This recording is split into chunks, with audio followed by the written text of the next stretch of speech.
Bom, gente, graça sobre graça de Jesus em nossas vidas. Boa noite, tudo bem? Mais uma vez, uma noite de domingo.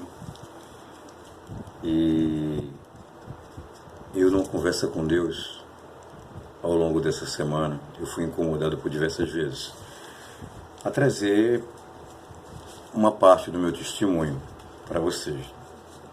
São vários, eu tinha ideia de que eu poderia passar tudo que Deus propiciou, tudo que Deus fez na minha vida, tudo que Deus me salvou, desde a minha tenra idade, ou dos meus 11 anos, quando eu recebi um chamado do Senhor e escolhi ir para o lado oposto. Contudo, eu acredito que seriam umas 5 horas ou mais. Então, o Espírito Santo me elucidou e desmistificou essa ideia do tempo. E hoje, passando por uma situação adversa, né? Ele me disse por 2 vezes, na parte da tarde e agora à noite, de que eu desse ou passasse para vocês, compartilhasse com vocês o testemunho de forma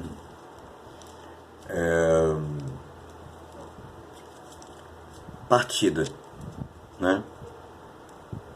De alguma forma, a alguém o Espírito de Deus vai conduzir, dentro do que eu vou relatar aqui, uma palavra.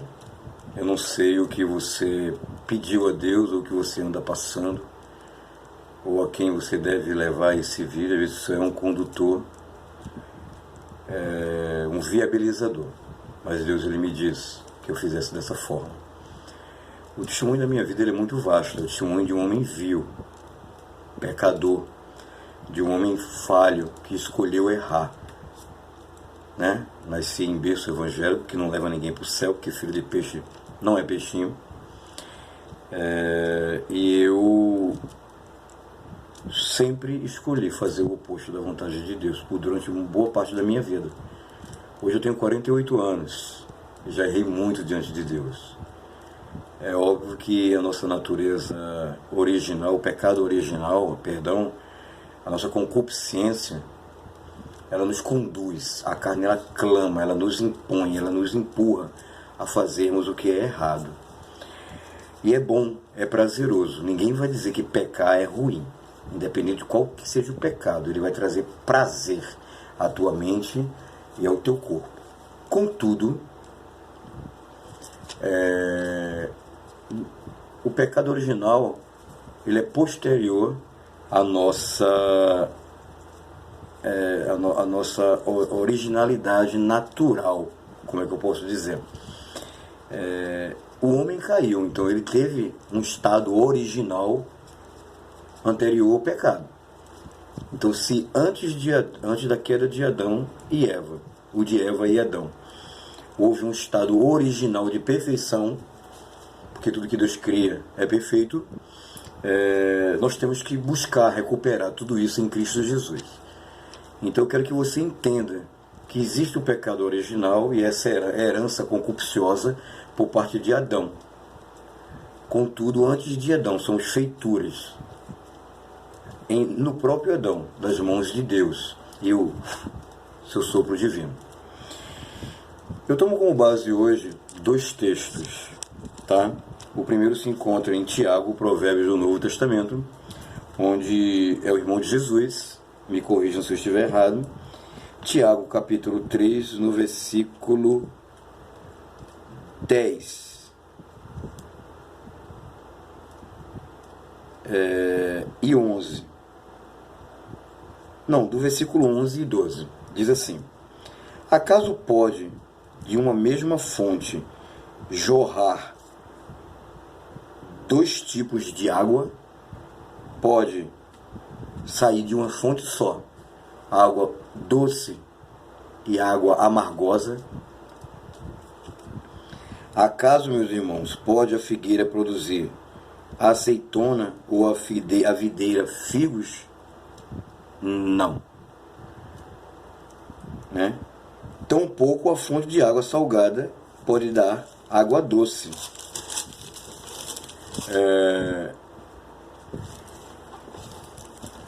Nós sabemos que nós não podemos agradar a dois deuses.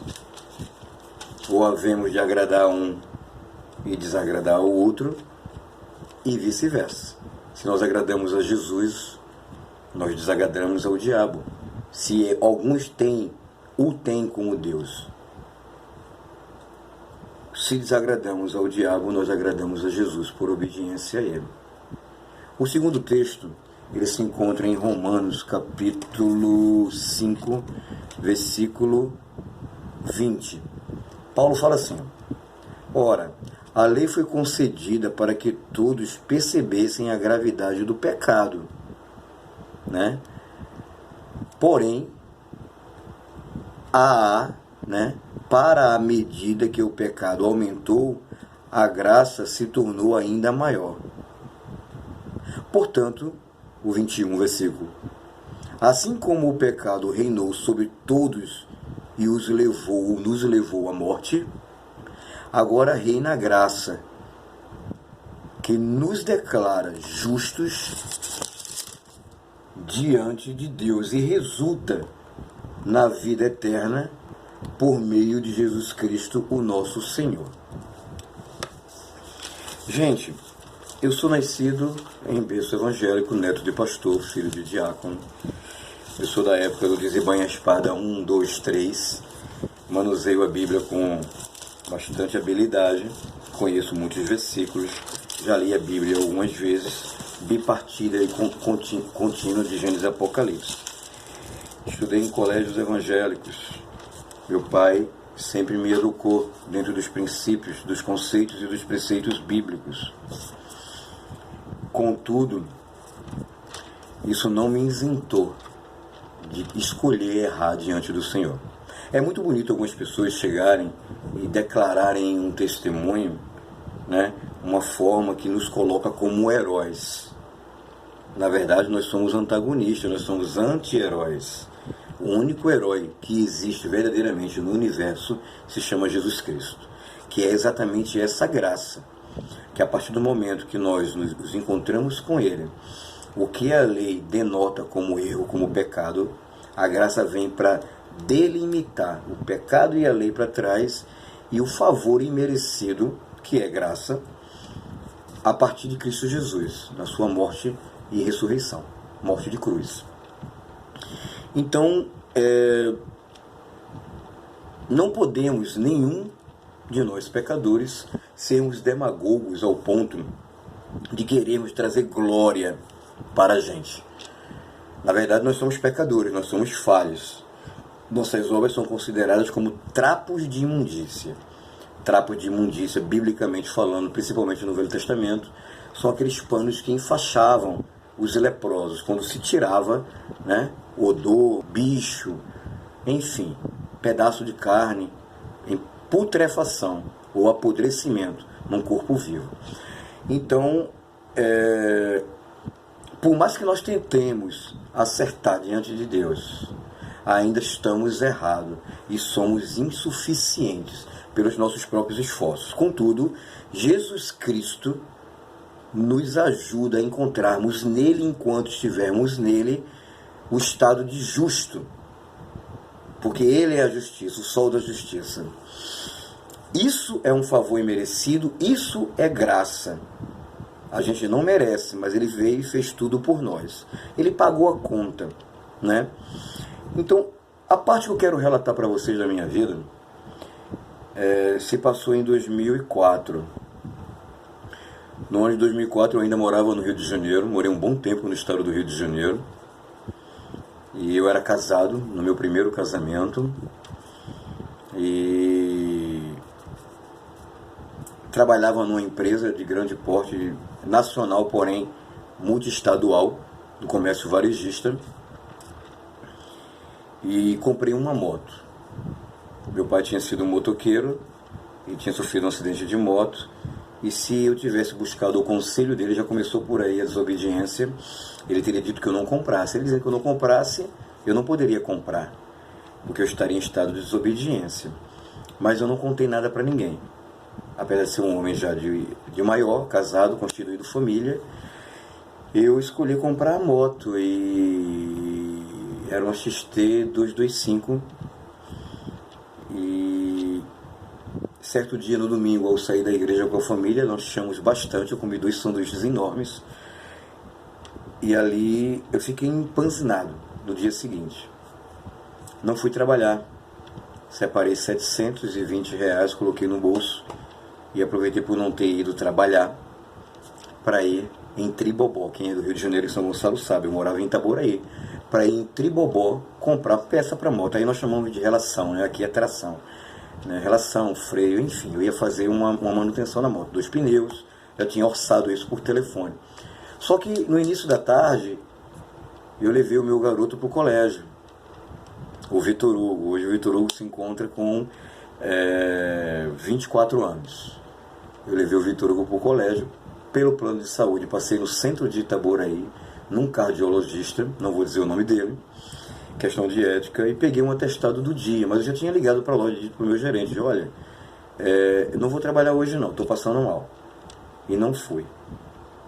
Obviamente eu já levei a empresa do CAT, né? 1 hora antes, 1 hora depois, apesar que o acidente foi no horário que eu deveria estar indo para o trabalho, mas como eu já havia comunicado, a gente isentou a empresa e trouxe toda a responsabilidade. Só que não sabíamos, para nós, só que não sabíamos o que ia acontecer.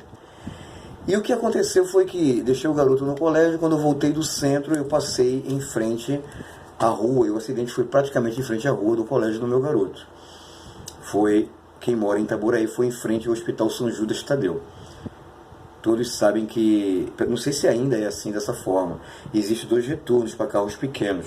Quem vai voltar para Friburgo, né, Venda das Pedras, Friburgo, Teresópolis, e quem está voltando para São Gonçalo. E mais adiante no Outeiro das Pedras, existe o prefeito da época fez um retorno maior, quase um girol, né, em frente à Praça do Outeiro das Pedras. Ali os ônibus e carros grandes poderiam retornar. Em frente ao São Judas Tadeu, nas 2 vias, chegando em Itaboraí, saindo, tem semáforos. E paradas de ônibus paralelas a esse semáforo. E eu parado, e tinham 3 ônibus parados, um subsequente ao outro, na mão que estava indo para São Gonçalo, para Alcântara, Manilha, enfim. E eu vinha a 60 na moto possante, e o sinal amarelou, mania de todo motociclista ou motoqueiro. Eu passei a quinta e acelerei, ela foi a 80, só que eu visualizei o sinal amarelando e dos 3 ônibus, o primeiro seguiu viagem, o do meio ficou.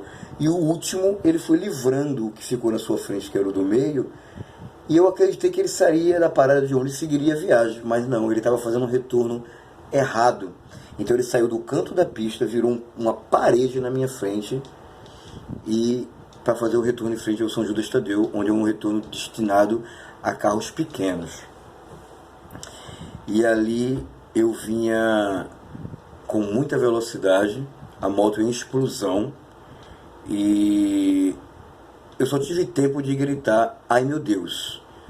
Em outra oportunidade, vocês vão ver que todo acidente que eu passei, toda situação crítica, de risco de morte, sempre sai, ai meu Deus. Não vou dizer que é involuntário, mas é espontâneo, né? E o ônibus era daquele antigo ainda, em que tinha um vidro que pegava na lateral do assento do motorista e ia até a pedaleira. Então eu cheguei a ver os pés do motorista ali.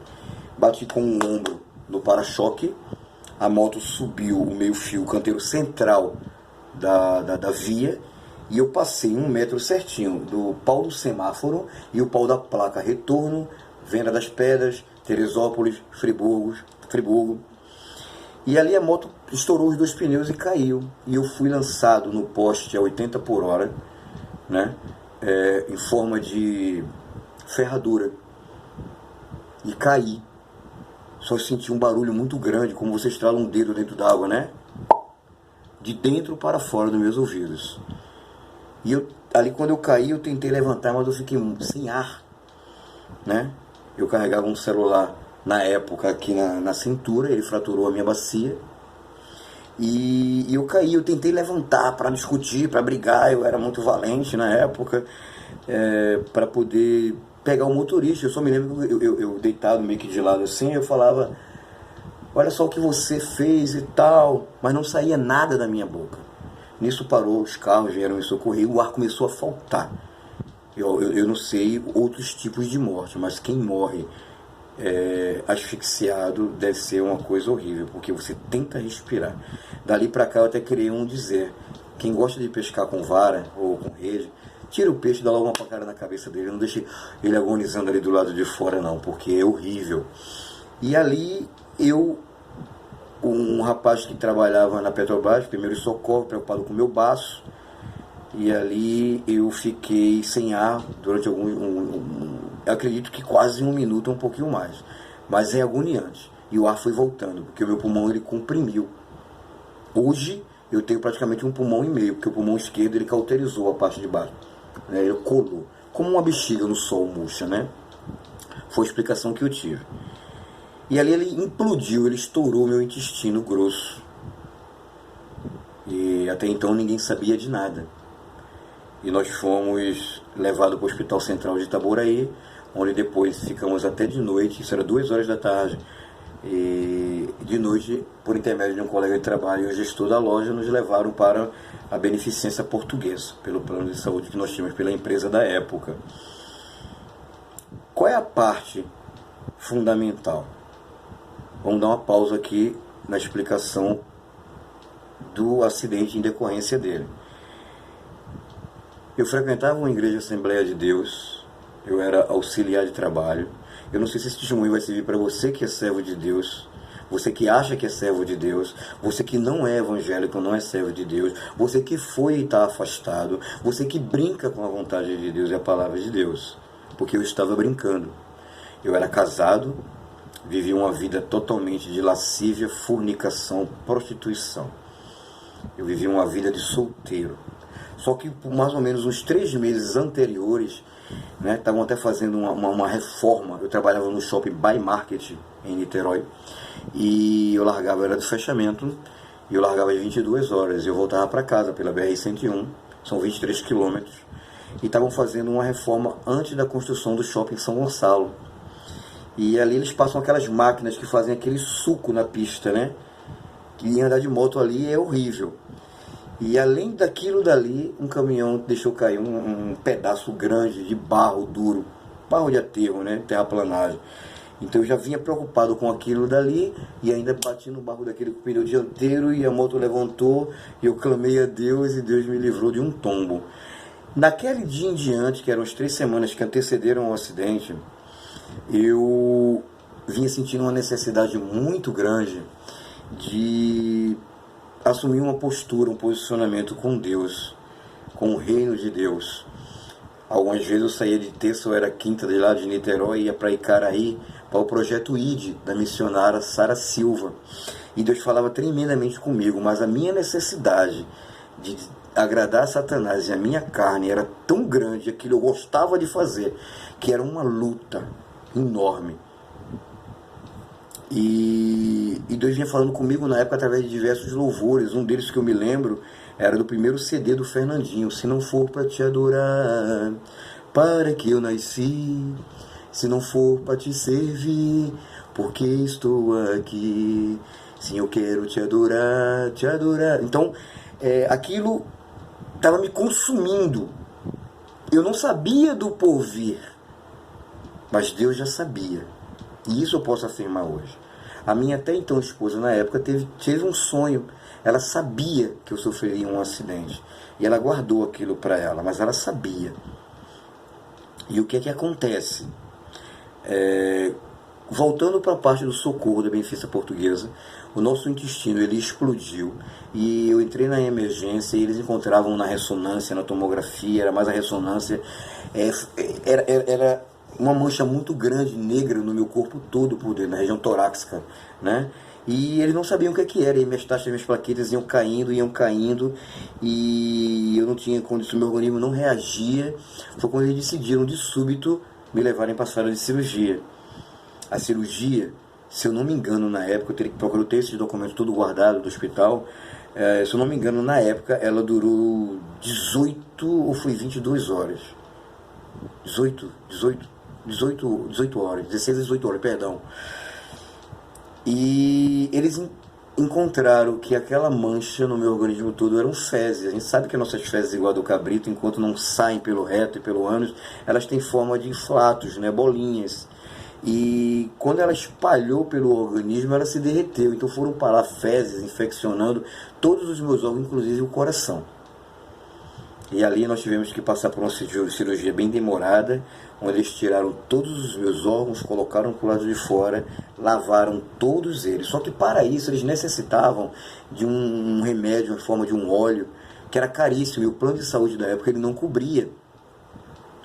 Então, ligou-se para o chefe da clínica da empresa no Rio de Janeiro, ele ligou por ter amizade para o dono da empresa em São Paulo, em São Caetano do Sul, e ele mandou o seu helicóptero, ele pagou do bolso dele 22 mil reais. E o helicóptero trouxe esse remédio até Niterói. E ali nós ficamos em coma induzido, porque nossas plaquetas baixaram para menos de 3 mil. E a informação que eu tive na época, você que é da área de medicina vai explicar melhor, é que os glóbulos, se eu não me engano, brancos, né, ou são os vermelhos responsáveis pela defesa do organismo, não podem ficar abaixo dessa parcela. Ele ficou bem abaixo. Então eu não tinha resistência nenhuma. Então tiveram que me induzir ao coma. Ficamos ali, eu acredito, se não me falha a memória, um pouco mais de 20 dias em coma induzido. Porque assim que nós saímos da cirurgia, que acordamos no dia seguinte, meu pai e minha mãe foram para o Rio de Janeiro e foram decidir. Meu pai perguntou à minha mãe se eles me sepultariam lá ou se me transladariam. E transladar é muito caro. E minha mãe, por ser uma mulher de fé, ser minha base sólida de sustentação em oração até hoje, Dona Irani, ela disse: nem enterraremos ele aqui e nem transladaremos, porque ele não vai morrer. E ali começou aquela via crucis. E quando eles chegaram lá, eles entraram. Eu tenho essas fotos até hoje. Gostaria de estar com elas aqui. Devia ter preparado para mostrar para vocês. Eu ligado em 8 aparelhos, entubado. Mas antes disso eles entraram. Então minha ex-esposa parou do lado de cá, esquerdo, e meu pai ficou aqui e minha mãe aqui. E meu pai perguntando para mim: meu filho, você quer voltar para Recife? Não, não quero não. Não quero ficar aqui, eu gosto do Rio de Janeiro. Eu me dizia carioca, eu amo o Rio de Janeiro. E ali eu comecei a sentir uma falta de ar tremenda e meu coração batendo muito rápido. Eu tive uma parada respiratória seguida de cardíaca. E ali meu pai chamou a equipe médica, eles vieram correndo e disseram para mim aliás, afastaram todo mundo. Eles foram pro lado de fora, ficaram na claraboia. E ali eu fui desfibribilado e conduzido ao coma, induzido. E ali Deus começou a operar e o remédio fez efeito. Eu tive 3 experiências com Deus enquanto estava, 2 em coma e uma assim que eu acordei. Um pouco antes de eu ter tido essa parada, que eu acordei da sedação, da cirurgia, que foi muito demorada, eu estava muito agitado. E quando eu acordei, o médico... Não, perdão, foi depois disso. Depois do coma induzido, quando eles me acordaram, né? Eu acordei, eu acordei, o médico estava debruçado, um rapaz novo.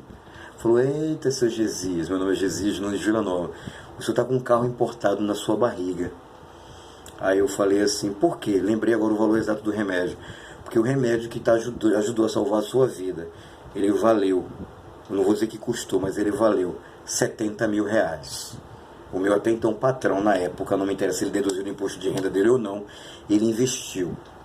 Ele foi usado por Deus para investir 70 mil reais para salvar a vida de um funcionário com 6 meses de casa.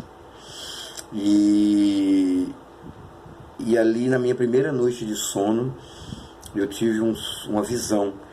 Em aquele desenho do Galileu, né? Galilei, que o homem está com os braços abertos assim, até o filme do Wolverine mostra ele dentro de um tanque assim, cheio de tubo ligado nele, né? Ele dentro de um tanque, e eu me via naquela condição. E eu começava a bravejar e discutir com Deus, até xingar, e falava: cadê o Senhor? Cadê o seu poder? Eu tá vendo que eu estou numa situação difícil aqui, não? Que eu não consigo respirar, eu estou dentro da água. E eu com os braços abertos, cheio de tubo em mim.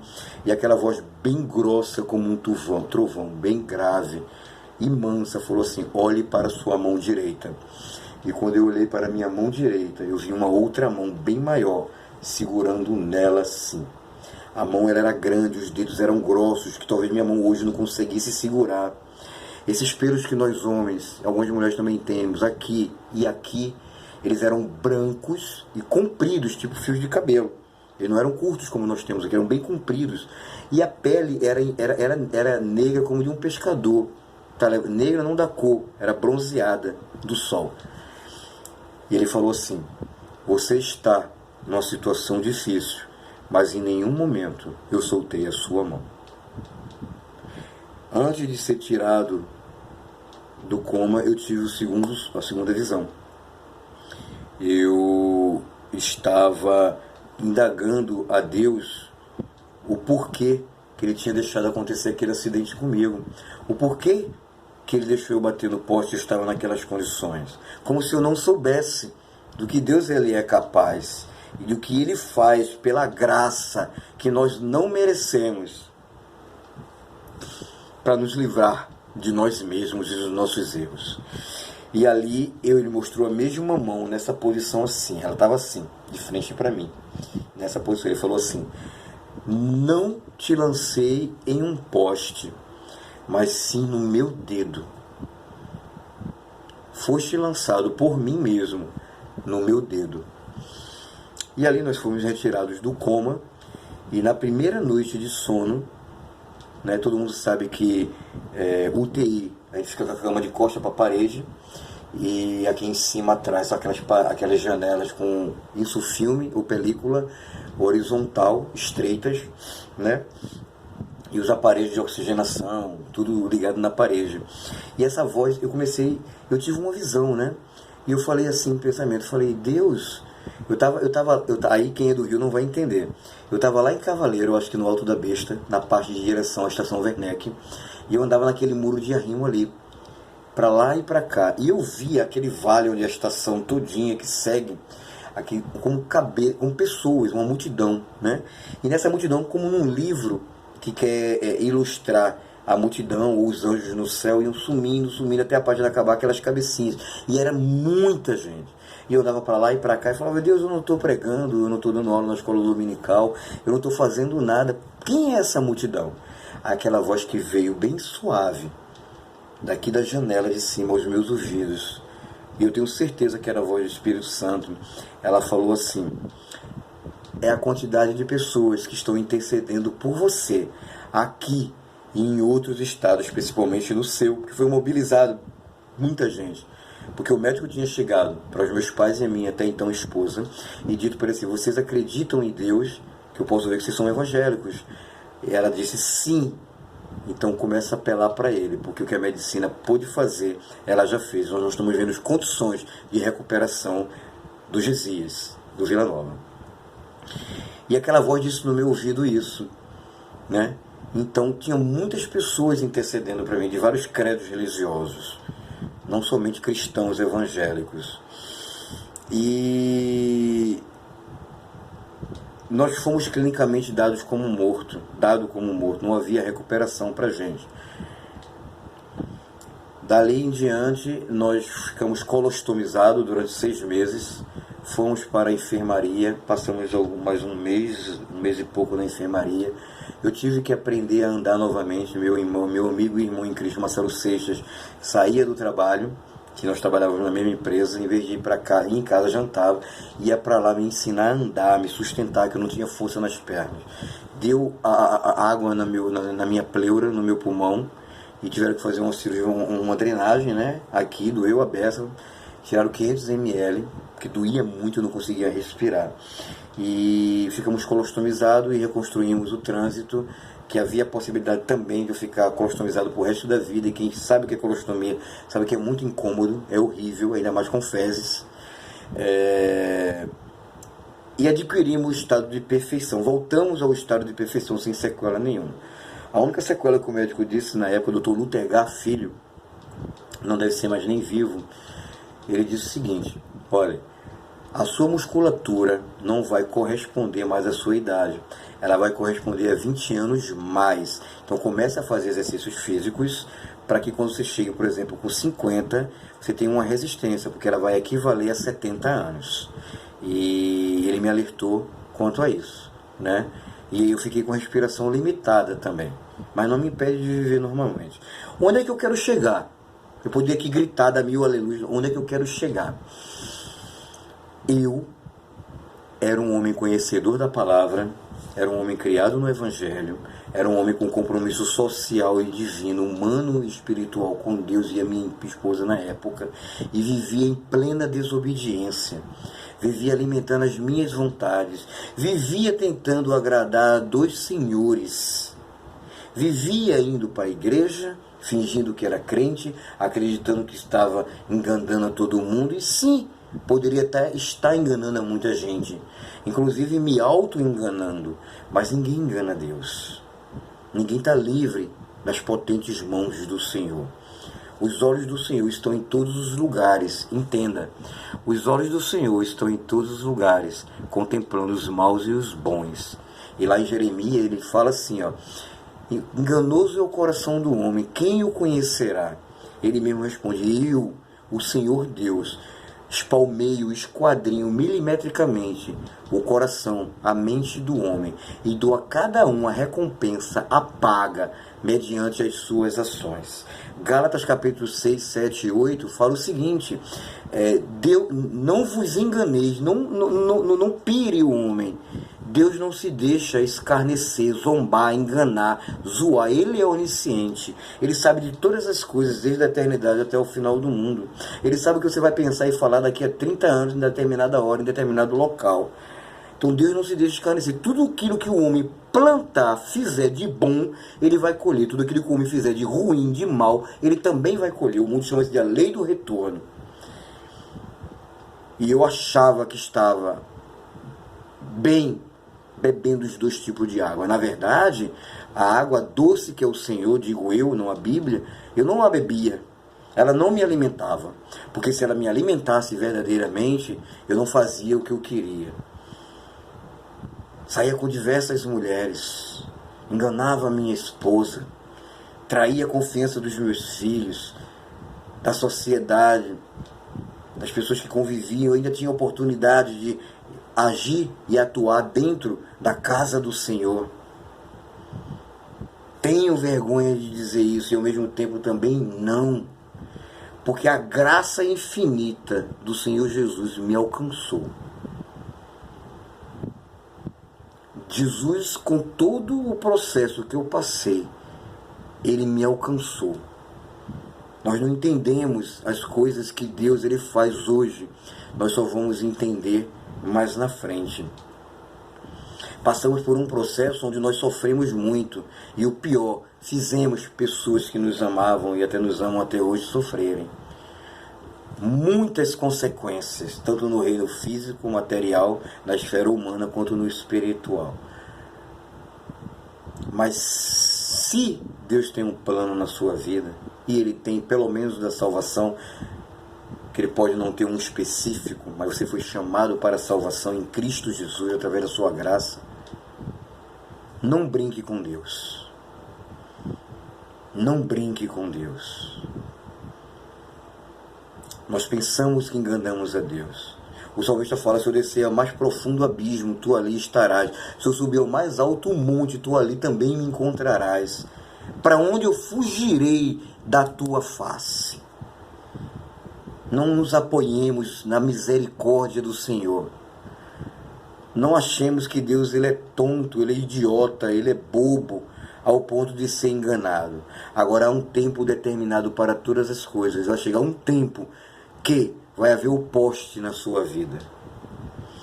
E se esse poste não te permitir estar vivo após o acontecimento, como ele me permitiu, e permitiu a diversas outras pessoas que já tomaram um tiro, já se acidentaram com um carro, já passaram por algum tipo de patologia. E se esse poste for a volta de Cristo para você, Jesus falou para o rico: tolo, ainda hoje pedirão a tua alma. O que tens tu para dar? O que é que tu está se apegando?